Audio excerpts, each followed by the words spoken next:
Controlling वेक्यूलर air pollution heading के बाद next जो हेडिंग आज के सेशन में हम डिस्कस करेंगे वो होगा water pollution and it's control. ठीक है। और आपके सामने स्क्रीन पे जो ये दिख रहा है पेज, वो एक्चुअली एनसीईआरटी का 273 पेज से लिया गया है और हेडिंग नंबर जो है वो है 16.2 है। ठीक है। हेडिंग मैंने ऑलरेडी आपको बताया, water pollution and it's control. ठीक है। तो अब इसको डिस्कस करते हैं। इसमें जो फर्स्ट पॉइंट है वो क्या है, ध्यान देना होगा आपको।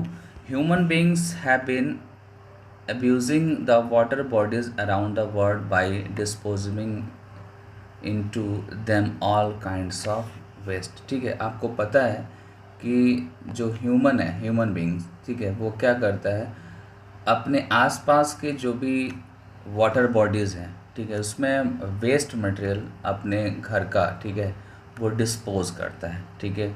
और वो होता क्या है, वो पोल्यूटेंट होता है। वो क्या होता है, वो पोल्यूटेंट होता है, वो पोल्यूशन क्रिएट करता है वाटर के अंदर। ठीक है।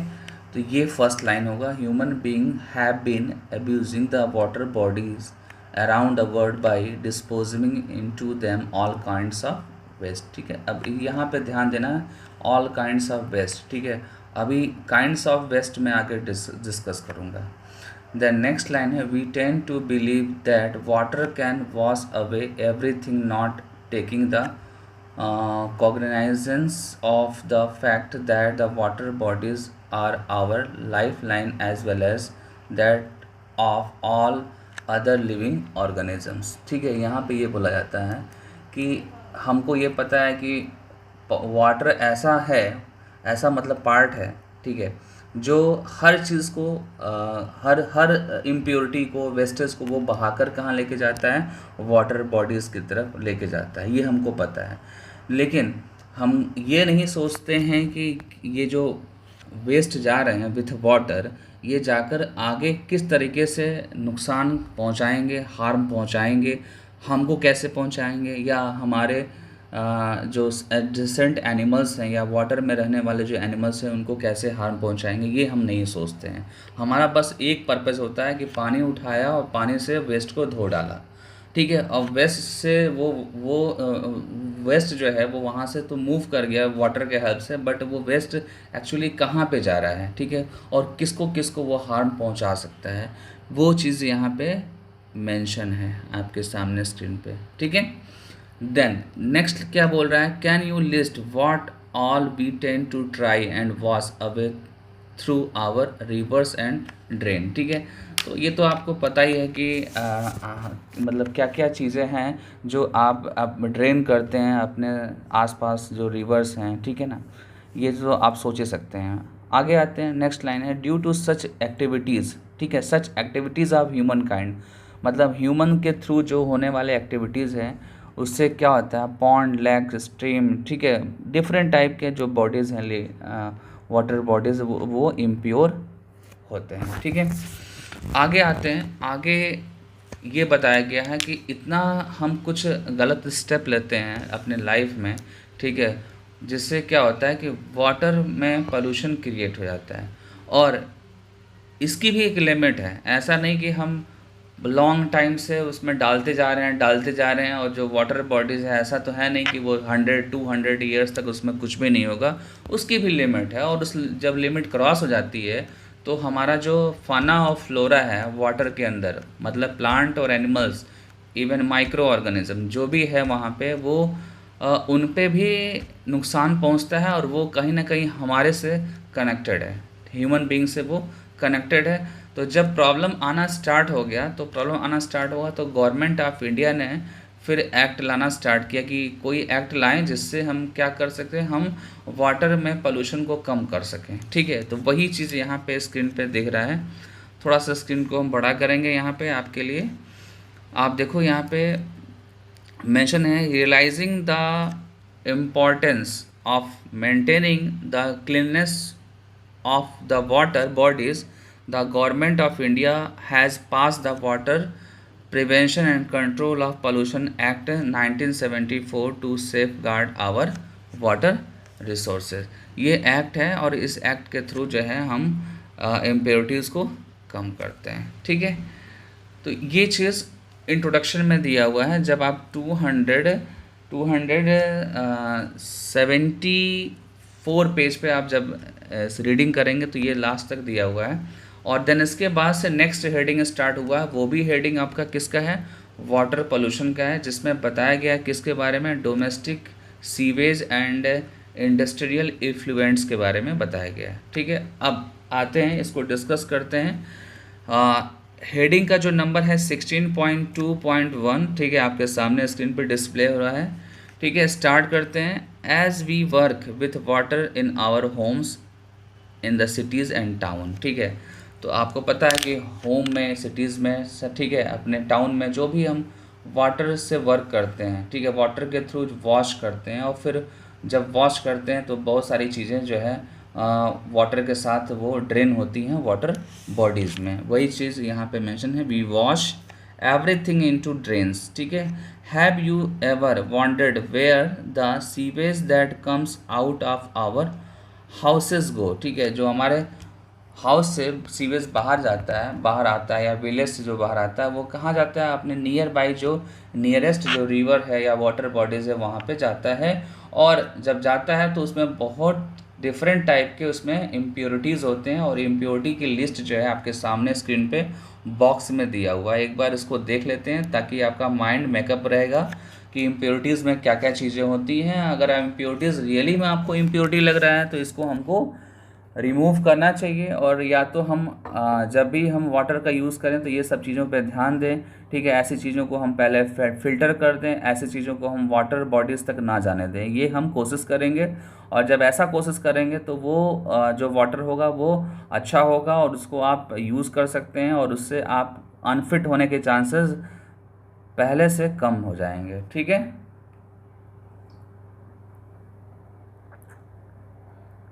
अब इम्प्योरिटीज़ की लिस्ट पे फोकस करते हैं। यहाँ इम्प्योरिटीज़ क्या क्या दिया हुआ है, सस्पेंडेड सॉलिड, जिसमें सैंड है, स्लिट है एंड क्ले है।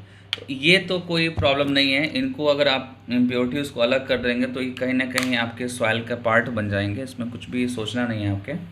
कोलाइडल मटेरियल्स में फोकस करते हैं। फीकल मटेरियल, फीकल मटेरियल का मतलब कि जो स्टूल होता है, जो एनिमल का स्क्रीटा होता है, ठीक है, ये तो हार्मफुल होगा, क्योंकि स्क्रीटा में बहुत डिफरेंट टाइप के बैक्टीरिया होते हैं, और वो बैक्टीरिया जो है हमारे वाटर बॉडीज़ में जाएंगे, और उस वाटर बॉडीज़ को हम जब यूज़ करेंगे तो हमको टाइफाइड या बहुत सारे डिजीज़ होने के चांसेस रहेंगे। ठीक है, वाटर बॉर्न डिजीज़ होंगे एक्चुअली में। ठीक है, जिसमें एग्जांपल में आप टाइफाइड बता सकते हो, और भी बहुत सारे डिजीज़ है, मैं डिस्कस करूँगा ह्यूमन हेल्थ एंड डिजीज़ में। ठीक है, चैप्टर 1 है आपका 12th में, तो उसमें मैं डिस्कस करता हूँ उसको।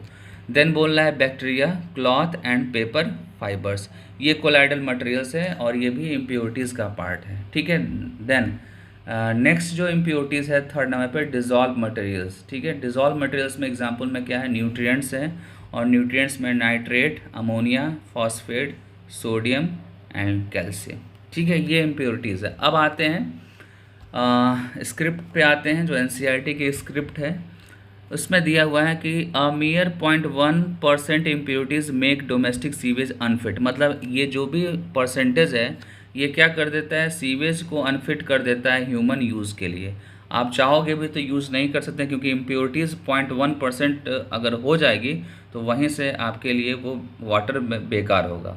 और उस कंडीशन में आप क्या करेंगे, जब इम्प्योरिटी हो गई तो आपको एक ही रास्ता है कि सीवेज का ट्रीटमेंट, सीवेज ट्रीटमेंट करिए। क्या करेंगे आप, सीवेज ट्रीटमेंट करेंगे, मतलब वाटर को पीने के योग्य बनाएंगे ट्रीटमेंट करके, जिसमें फिजिकल, बायोलॉजिकल, केमिकल जो है मेथड्स अप्लाई करते हैं, और देन फाइनली जो है वो वाटर आपके यूज़ करने लायक होता है। ठीक है, और ये चैप्टर नंबर 10 में मैंने डिस्कस किया है ऑफलाइन क्लासेस में। ठीक है, और ज़रूरत होगी तो मैं इसका लेक्चर्स बना दूंगा। ठीक है, आते हैं next, solids are relatively easy to remove. कह रहा है कि इम्प्योरिटीज़ में जो सॉलिड हैं वो इजली रिमूव होते हैं। What is most difficult to remove are, ठीक है, कह रहा है क्या ऐसी चीज़ है जिसको रिमूव करना डिफ़िकल्ट होगा। इसको अगर आपको जानना है तो नेक्स्ट पेज पे आइए, नेक्स्ट पेज पे मेंशन है।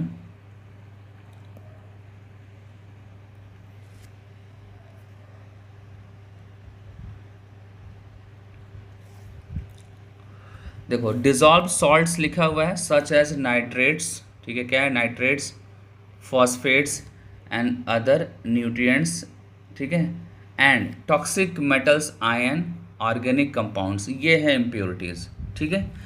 Domestic sewage primarily contain biodegradable organic matter. देखो ध्यान देना, जो डोमेस्टिक सीवेज निकलते हैं उसमें बायोडिग्रेडेबल जो है सब्सटेंसेस होते हैं, जैसे कि आप वेजिटेबल्स फ्रूट्स को काटते हैं तो जो भी उसमें बेकार चीज़ें होती हैं वो बायोडिग्रेडेबल होती हैं। पेपर आपका बायोडिग्रेडेबल है, ठीक है।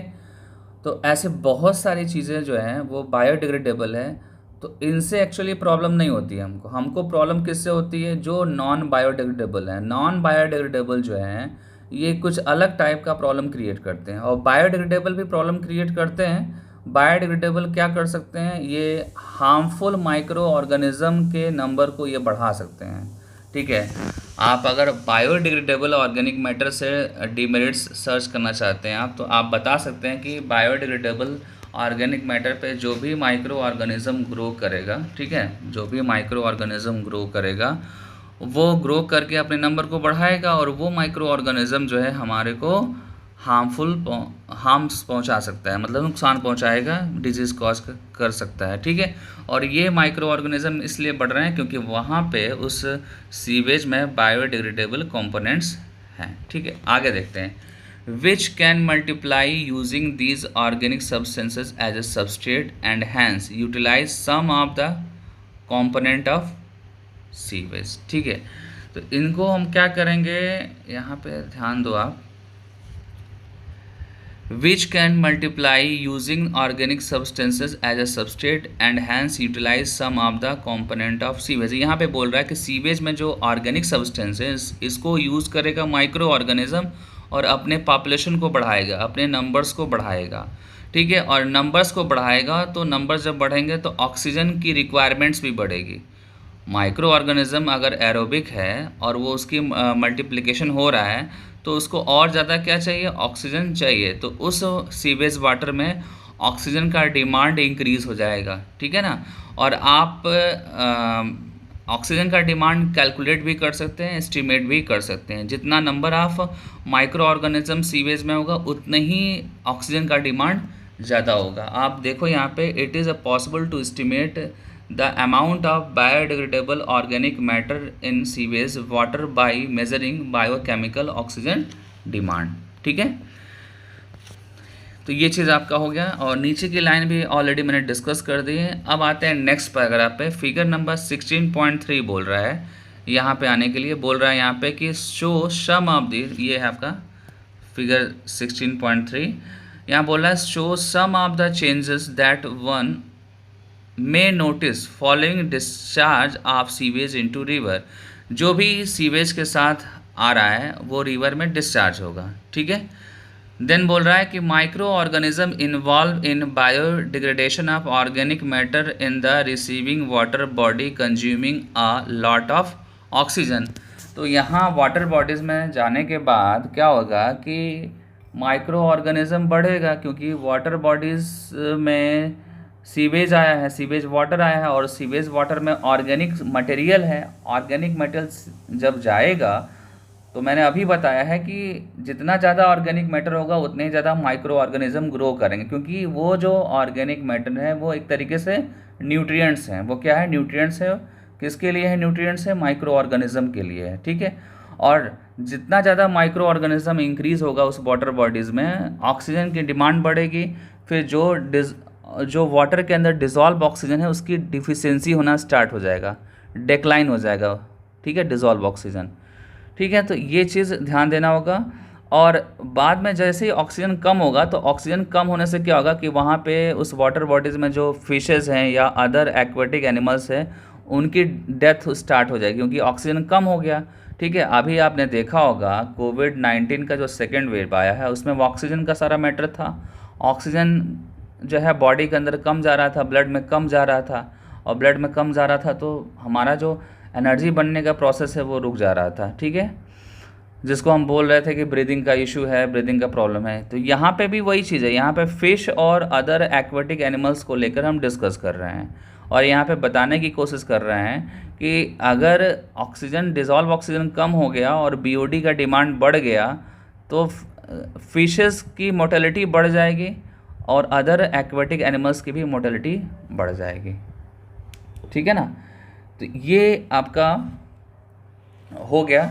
अब इसके बाद से हमको नेक्स्ट एक पॉइंट डिस्कस करना है, वो है एल्गल ब्लूम, ठीक है, और वो इसी से रिलेटेड है, बीओडी से रिलेटेड है, ठीक है, जिसको मैं नेक्स्ट वीडियो में डिस्कस करूँगा और उसके साथ साथ जो भी वाटर का जो कंट्रोल है वो भी डिस्कस करूँगा। तब तक आप वेट करेंगे और यहाँ तक चैप्टर को तैयार करने की कोशिश करिए, ठीक है, क्वेश्चंस को सॉल्व करिए। Okay students, bye bye.